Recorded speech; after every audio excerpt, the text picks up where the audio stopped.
Steve Kerr looks worse. Warriors coach gets flamed for a decision that made Jaylen Brown real winner of Paris Olympics. As much as people want to kind of rip on Jayson Tatum and, like how he got disrespect, I think Steve Kerr looks worse. And just from the standpoint of, to be a great coach, sometimes you got to be able to maneuver and figure it out. Mm-hmm. There's enough minutes. I don't care what anybody says. Of course. And you played some other people that you could have easily put him in. He doesn't have to go in for the last 3 minutes to try to disrespect him in that sense. But I just can't look at it and think, if I'm him, here's one of the best players in the league. He's an American. Yeah. He's a first team All-NBA. He's won a championship. He's done all this thing, and I can't find any minutes for that kid. It just didn't sit right with me. Being an NBA champion and not playing was a startling reality check, as the whole situation had two other winners and losers. Who are they? The latest episode of the Odd Couple podcast had the answer. Rob Parker and Kerry Rhodes sat down to dissect the dynamic and the fallout from the Tatum fiasco, and some intriguing theories came to life. According to Parker, it was all a bad look, but not on Tatum, but on his NTHC Steve Kerr. As much as people want to kind of rip on Jayson Tatum and, like how he got disrespect, I think Steve Kerr looks worse. And just from the standpoint of, to be a great coach, sometimes you got to be able to maneuver and figure it out. Mm-hmm. There's enough minutes. I don't care what anybody says. Of course.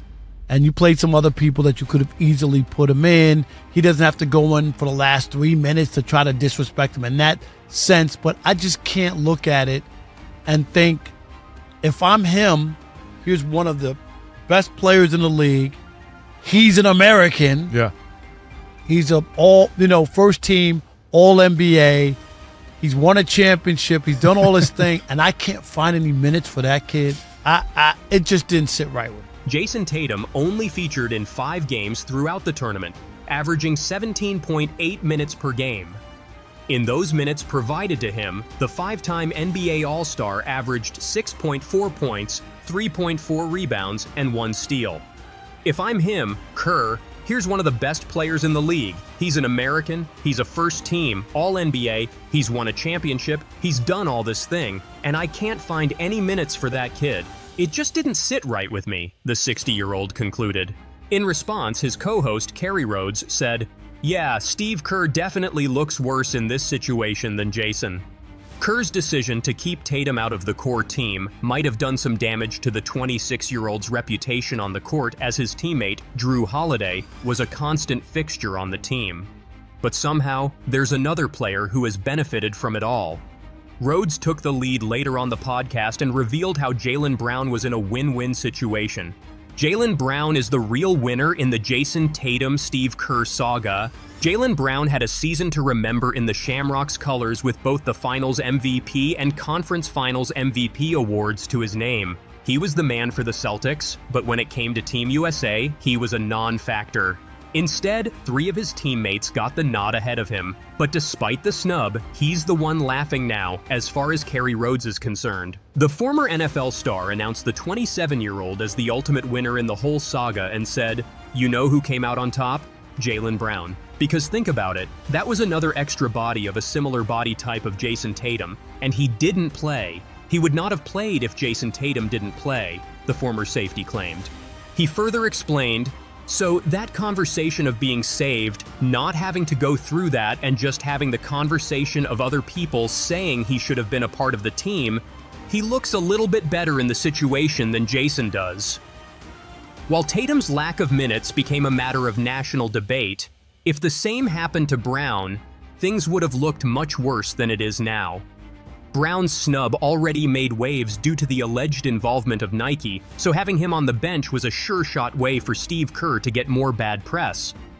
With the NBA season still a few months away, will this Team USA dynamic stir a power struggle in the Celtics ranks? Only time will tell, but if you want to have a say now, use the comment section for your opinion to be heard. But let's talk about, we just had Mark Funky Cole Medina talk some NBA, and the Jayson Tatum situation and Jaylen Brown not being on the team at all. Even when they replaced Kawhi Leonard, they didn't pick up Jaylen Brown, right, who was the finals MVP and just won a championship and all that. But in the case of Jayson Tatum, he had a couple of games where he didn't play at all. Yeah. And Kerry, he's gotten the bulk of the disrespect. People like his family was upset. Dick Vitale was upset. His mom was like, and for a couple of reasons. Obviously, he just won a championship. He's one of the bright young stars in the league. He was All-NBA first teamer. Only one from the United States. Another thing, you know, I'm just... Was it? Oh, wow. Yeah. And yet, Steve Kerr couldn't find any time for him. And, you know, people could make all the excuses. Well, you know, Matt, I hear that. It just doesn't sit right with me. And I think he's the future of the Olympic team, right? 4 years from now. It would have looked that way. That's what I think. Yeah. And as much as people want to kind of rip on Jayson Tatum and, oh, you know, like how he got disrespect, I think Steve Kerr looks worse.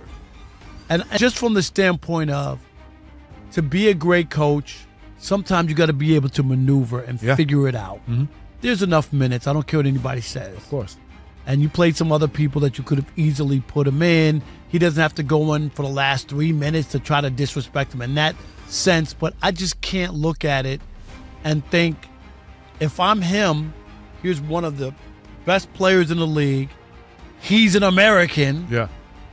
He's a first team All-NBA. He's won a championship. He's done all this thing, and I can't find any minutes for that kid. Just didn't sit right with me. Yeah, Steve Kerr definitely looks worse in this situation than Jayson. You're right, though. They had homegrown talent, the NBA champion, All-NBA player that was committed to being a part of Team USA for years to come and had already won one before, being a younger dude. So he knew the program. He knew how to navigate it. Right. And would have been, like you just said, Steph's going to be gone. LeBron's going to be gone. KD's going to be gone. He would have been that next in line to be that superstar guy who would have been one of the guys that would have been celebrated, and we would have looked at to even recruit other guys to come play. Now, what this says and what this shows some of those guys that may consider going to play is, should I go? Do I want to go be a part of this and not play and be embarrassed like Jayson was? Now he's that barometer. And your point is well taken, because those other guys might not even be on his plateau. Like coming off a championship, first team All-NBA. Right. Like all those other not playing? What are they going to do with me? Exactly. Like, do I really want to go there and have my family and my friends and everybody go, why aren't you playing? Right. Like Jayson Tatum, like, let's just be honest. He probably hasn't had a DMP ever. Like, even when he was, like, what game did he not play in? He's never been in this position ever. Ever. And if you're Steve Kerr, don't you understand that? Don't you know that? He has to know that.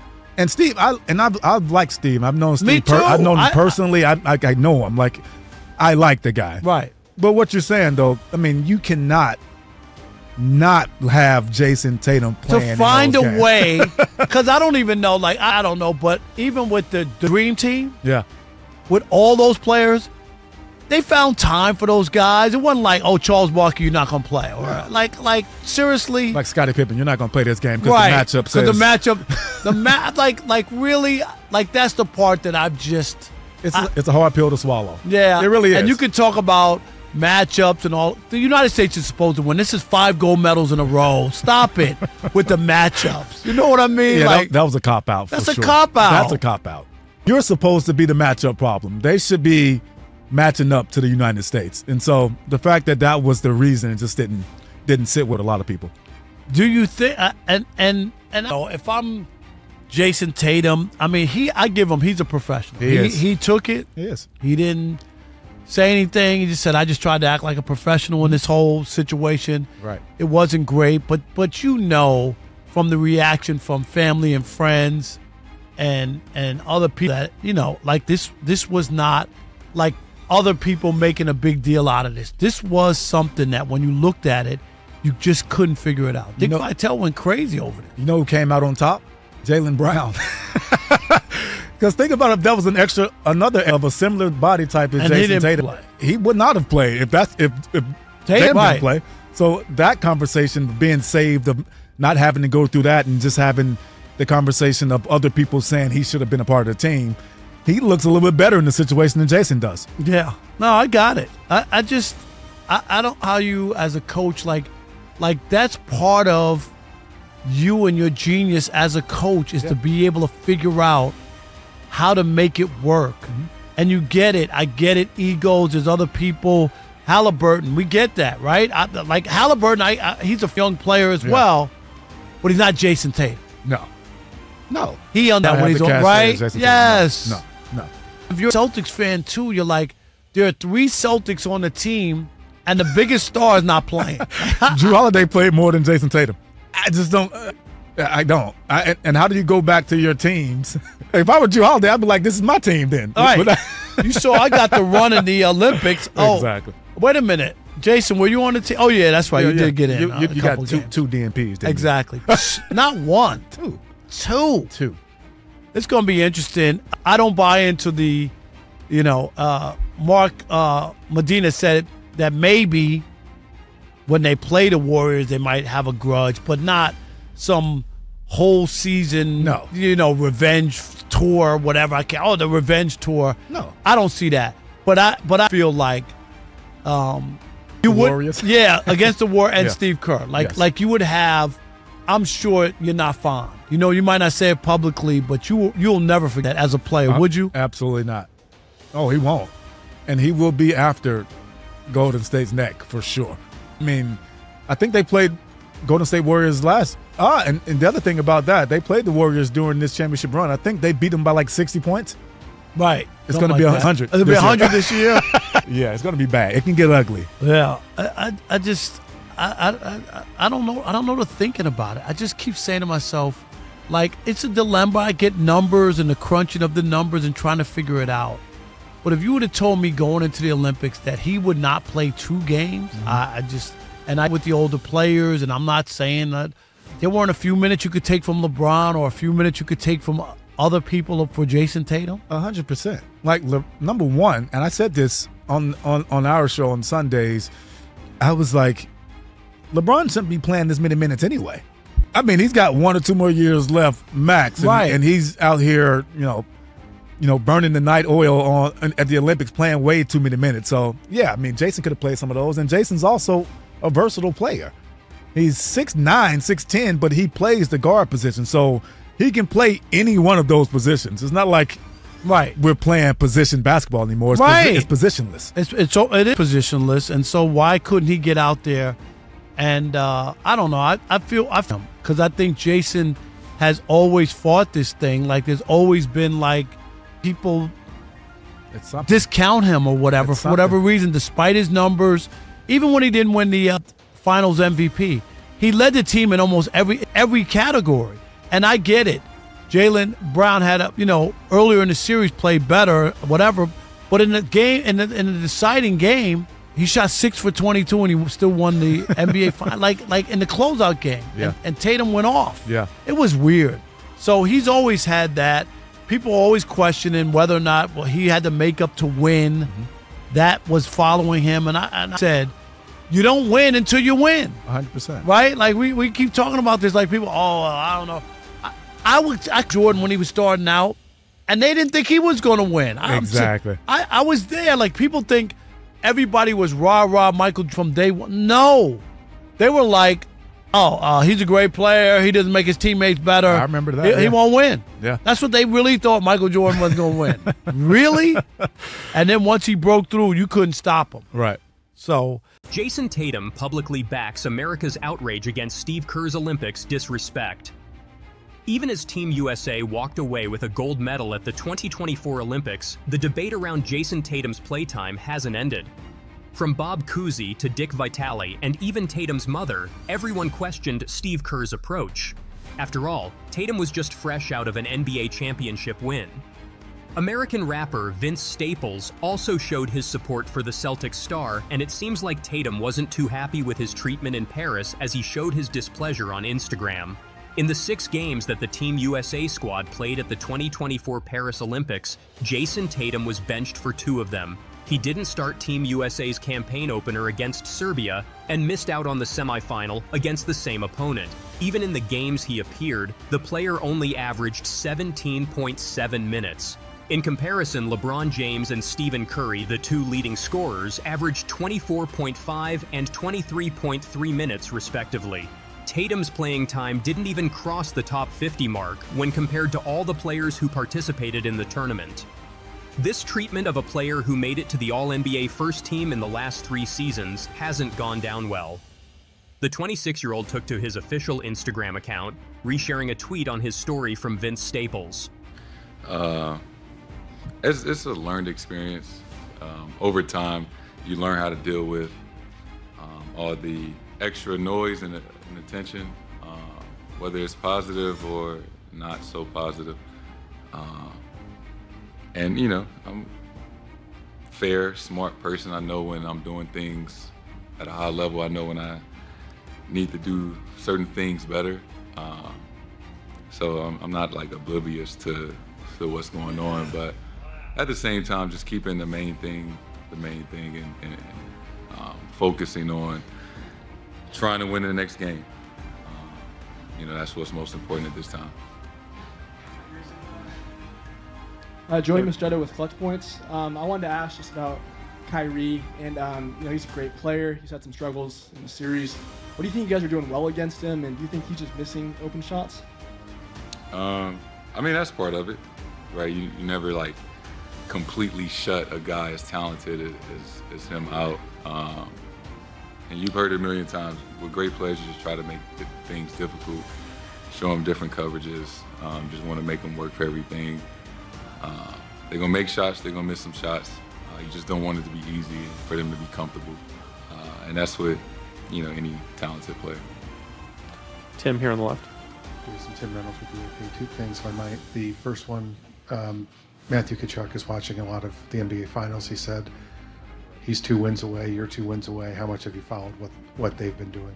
Yeah, I'm a big Matthew fan, right? People know that we went to school together. And I actually watched him win last night. Trying to learn and understand the rules in the game of hockey more and more, but you know, I got to watch the game last night and they won. So like I said, I'm extremely happy for him and his family, and hopefully they win it all. The other thing, it's only 2 games in the finals, and like the first question alluded to, there's all this talk about your shooting numbers. How much would that have bothered you when you were younger? Because you're up 2-0 and you're averaging pretty close to a triple-double. I know it's just 2 games, but it's not like you're playing poorly. How much does the fixation on just one number, how much does that bother you, and how much have you learned to just not worry about that stuff so much? Yeah, I think being in the finals 2 years ago has helped me in this moment. And like I said, like I understand that I do need to be more efficient. I do need to shoot the ball better. I would not disagree with anybody on that. But you know, I'm not letting it bother me. Right, I'm still trying to find ways to impact the game and dominate the game in other areas. And I understand that it could take one game. One game I could explode, and you know, all those the percentage and things like that could change. So it's just that mindset of, you know, I'm one game away or whatever that means. But like I said the other day, I know what it's like to be in this position and lose. And, you know, just this time around, trying to do any and everything possible to have a different outcome. So yes, I know I need to shoot the ball better, and I plan on it, but not letting that affect everything else that I need to do on the court to help us win. Sam, standing over on the left. Sam Amick, The Athletic. Jason, your coach just had a fascinating discussion with this gentleman in the front row from Brazil, essentially comparing you to Neymar and the idea that superstars get scrutiny, and he thinks a lot of it is unfair. Does that mean a lot to you? And behind the scenes, have you guys had those kind of talks where you contextualize the spotlight component of your experience? Yeah, and that's one thing I truly do appreciate Joe, aside from being, I think, an excellent coach, is that I truly do believe that he cares about us, our team as individuals, and obviously myself, the conversations that we have, and he always, through the season, the summertime, and obviously through this postseason, have had days where he's called me into his office, and not necessarily talk about X's and O's, but check on me as a person, and how I'm dealing with everything, and that does mean a lot for somebody to take time out of his day to show that compassion or whatever, and just know that he's there for me. That relationship between yourself and the coach is important, and that's something I truly value about the relationship that me and Joe have. Having watched Team USA's gold medal Olympic run and how the 2024 NBA champion mostly occupied the bench, Staples tweeted, "We will avenge Jayson Tatum on Sunday." By highlighting the message to his 8 million-plus follower base, the player is not hiding his true feelings anymore. Earlier on August 9th, Kerr defended his decision to bench Tatum for the most part. "It's not what I'm not seeing from Jayson. It's what I've seen from the other guys," the Golden State Warriors head coach said. Prioritizing 12 players in a 5-man team, when all 12 of them performed exceptionally during the recent NBA season, is no easy task. Tatum may have accepted this fact, but he still wasn't happy about it. Tatum played for a total of 71 minutes in Paris, the second fewest number in the team. Kerr did rotate his team, but Tatum often found himself looking in from the outside. Tatum averaged 5.3 points, 5.3 rebounds, and 1.5 assists during the Olympics, numbers not befitting of someone who drove the Boston Celtics to end a 16-season championship drought. As it turns out, Vince Staples isn't the only known figure who is not pleased with Steve Kerr's apparent treatment of the player. Celtics legend Bob Cousy told the Boston Globe that Tatum being benched wasn't just a snub. He added, "This is an embarrassment for that poor kid all over the expletive world. The Olympics have gotten that big. Everyone's going to think that there's something wrong this kid." Former college head coach and basketball sportscaster Dick Vitale was also baffled with Kerr's tactics. He tweeted, "Someone Paulus let me know is at JTatum0 injured, as he hasn't received the PT, playing time, you would expect an all-NBA player to get." Tatum's mother, Brandy Cole, responded to the tweet and wrote, "No, he not. But if you find out what's going on, please let me know. Unacceptable and makes no sense." Last season for the Celtics, Tatum averaged 26.9 points, 7th highest in the league.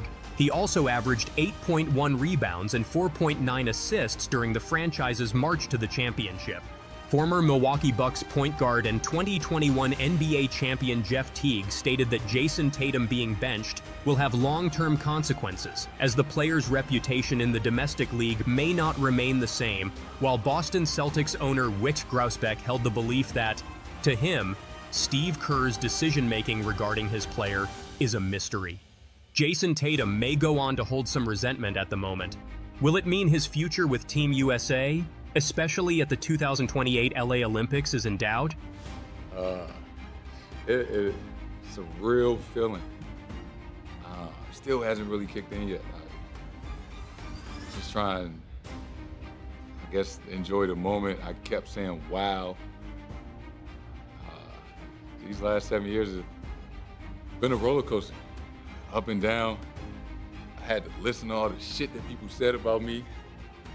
And tonight, it was worth it. Oh my God. To be able to say we did it, that we came together and we won a championship. Banner number 18 has been hanging over our head for so many years. To know that we're gonna be engraved in history. And it still hasn't registered. I'm just still trying to process it all. But we did it. We won the championship. Over here on the left side. Jayson, I'm curious to know what you said to Deuce after this, but I guess I'm more curious, what did Deuce say to you? Yeah, he told me that was the best in the world. I said, you damn right I am. Gary, third seat. That it was all the sacrifice was worth it. I'm so thankful to have been in the positions that I was growing up. Thankful for my mom, thankful for my dad introducing me to basketball, my grandmother who helped raise me, all my friends and family that have supported me, every coach, every teammate that I've had. There's a lot of people that have had a hand in the success of Jayson Tatum. So I guess in this moment, I'm just very thankful for everybody that supported me in the highest of moments and in the lowest of moments. I'm very, very appreciative of that. Matt, over here on the left, second row. Jayson, given that this is a night you'll remember forever, what does it mean to you to have had the game that you had tonight, to not only win, but to have been aggressive and to have played the way that you played in a championship-winning game?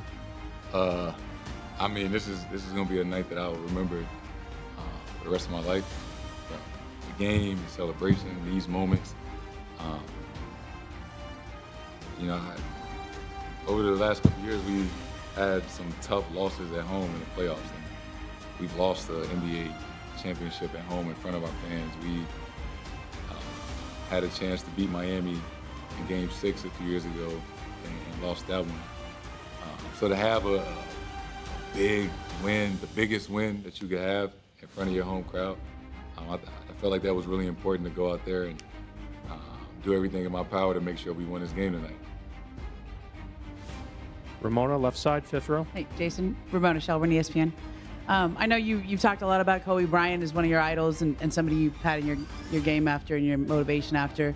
Now, and once you finally win a championship, now that you can say, I know what it took, right? What did it actually take? Was there something from Kobe that you learned? Was it just something you learned on your own throughout this journey? What did it actually take to get over that hump? It took being relentless. It took,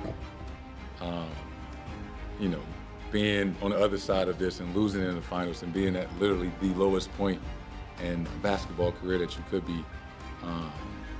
To the following year, thinking that was going to be the time and come up short again. So, I mean, people have said it before, but coming up short and having failures makes this moment that much better. Because you know what it feels like to lose. You know what it feels like to be on the other side of this and be in a locker room and hearing the other team celebrating, having them celebrate on your home floor. Like, that was devastating. And now, to elevate yourself in a space that all your favorite players are in, everybody that they consider greats or legends have won a championship. All the guys I looked up to won a championship, multiple championships. So now I can like walk in those rooms and be a part of that. It's a hell of a feeling. This is more. I dreamed about what it would be like, but this is 10 times better. Cassidy, last question in the back. Cassidy Hubbard, ESPN. Jayson, when Jaylen won Finals MVP, the first thing he did was look at you and said, "We did this together." What did that mean to you? First of all, congrats to him. Well deserved. Extremely happy for him. This is a hell of an accomplishment. The main goal for us was to win a championship. We didn't care who got Finals MVP. I know that I need him through this journey, and he needs me. So it was great to see him have that moment and share that moment with him. I'm extremely happy for him. Well deserved. That was big time. He earned it. Thank you.